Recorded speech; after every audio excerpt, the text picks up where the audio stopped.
Hello students, welcome to Gitanjali Education Academy e-learning classes. Today we are going to study English subject of class. आज हम English का third lesson the Trojan horse read करेंगे जो कि आपकी book के page number 21 पर है।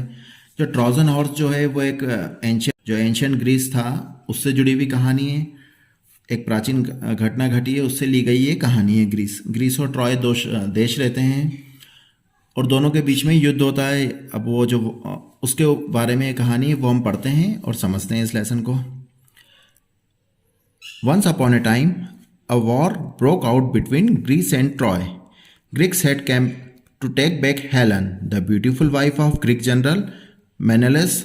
The Trojan prince Paris had bought Helen to Troy and was not returning her. So finally the Greeks had attacked the city of Troy.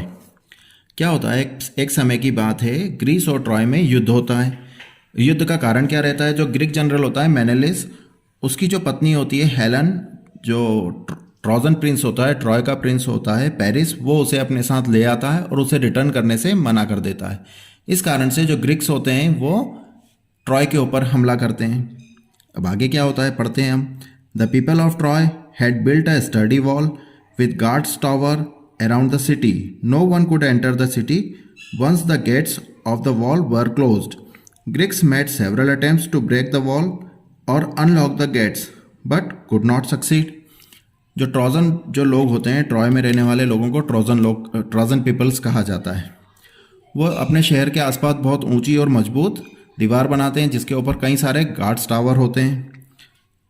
अब वो दीवार इतनी बड़ी और इतनी मजबूत होती है कि उसके एक बार अगर उसके दरवाजे बंद हो जाएं शहर के अंदर घुसने के, तो कोई भी उस दीवार को न तक लांघ सकता है और न उन दरवाज़ों को खोल सकता है। जो ग्रीक सैनिक होते हैं वो कई दिनों तक बहुत कोशिश करते हैं उसके अंदर प्रवेश करने की, मगर वो असफल रहते हैं।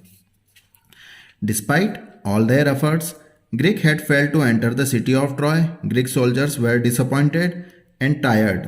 दे had almost give up their plan of attacking Troy and were planning to return back to Greece.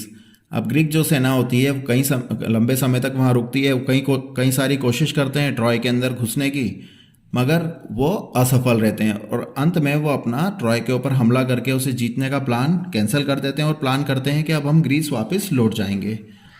अब ये सब वो जो सेना में सब डिस्कशन चलता रहता है, जो अधिकारी होते हैं उनमें, तभी उनका जो एक जनरल होता है यूलिसिस, क्या करता है वो Ulysses the Greek general was staring thoughtfully at the Trojan wall.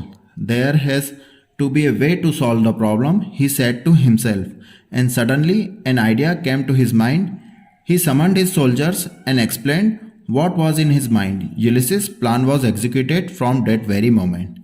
Ulysses जो ग्रीक जनरल होता है वो शांत खड़ा होकर विचार करते करते जो दीवार होती है उसे घूरता रहता है, उसे देखता रहता है और अचानक से उसके दिमाग में एक आइडिया आता है ना, एक विचार आता है।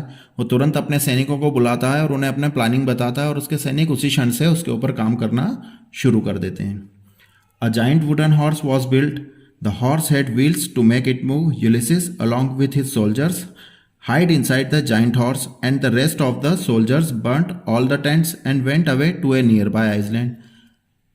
अब यूलिसिस की आज्ञा से उसके जो सैनिक होते हैं एक बड़ा सा लकड़ी का घोड़ा बनवाते हैं और वो अंदर से खोखला रहता है। यूलिसिस और उसके कुछ सैनिक उस घोड़े के अंदर बैठ जाते हैं, छुप जाते हैं और बाकी की उसकी सेना सारे टेंटों में आग लगाकर, जो उनके तंबू रहते हैं उसके अंदर आग लगाकर वो अपने जहाज़ों से पास के ही समुद्र के अंदर जो दूसरा द्वीप होता है उस पर चले जाते हैं।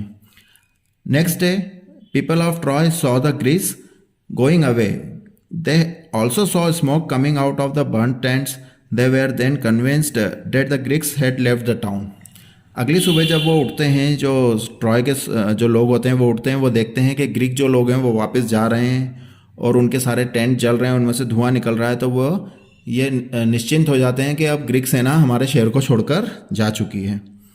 और वो क्या करते हैं, जो उनका जो घोड़ा बना हुआ रहता है लकड़ी का, वो उसे अंदर अपने साथ शहर के अंदर ले जाते हैं। उसके अंदर पहिए लगे होते हैं, उस घोड़े के अंदर लकड़ी का बड़ा सा घोड़ा रहता है जिसमें यूलिसिस और उसके कुछ सैनिक छुपे होते हैं, तो उसको वो शहर के अंदर ले आते हैं। In the night when all the people of Troy went off to sleep, Ulysses and his soldiers came out the horse without losing time. They unlocked the gates for the other soldiers who had by now returned from the islands and were waiting outside the wall. The guards of Troy saw the Greeks and alerted their army. A war began, and in no time, city of Troy was in the hands of Greeks. क्या होता है, रात के अंदर जो निश्चिंत हो जाते हैं, जो ट्रॉय के लोग होते हैं, वो देख लेते हैं कि सोल्जर्स वापस चले गए हैं ग्रीस के, तो वो रात में बिल्कुल बेफिक्र होकर सारे के सारे उनके सैनिक और जो नागरिक होते हैं वो सोते रहते हैं। तभी यूलिसिस अपने घोड़े के अंदर से बाहर निकलता है और अपने सैनिकों के साथ, और उसकी जो सेना होती है वो भी रात में लौट आती है। कहाँ से? जो आइलैंड्स पर वो छुपे होते हैं वहाँ से रात को लौट आती है और किले के जो शहर होता है उसकी दीवार के बाहर खड़ी हो जाती है।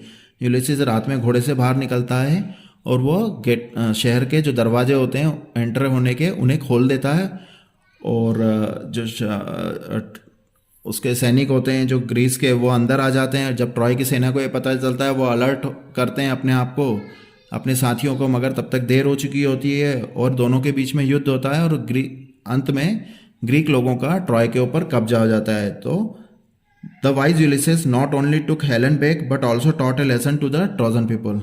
तो बुद्धिमान यूलिसेस ने अपनी बुद्धि का यूज इस्तेमाल करते हुए ना सिर्फ वो हेलन को वापस अपने साथ ले जाते हैं, बल्कि वो जो ट्रोजन लोग जो होते हैं उनको सबक भी सिखाता है।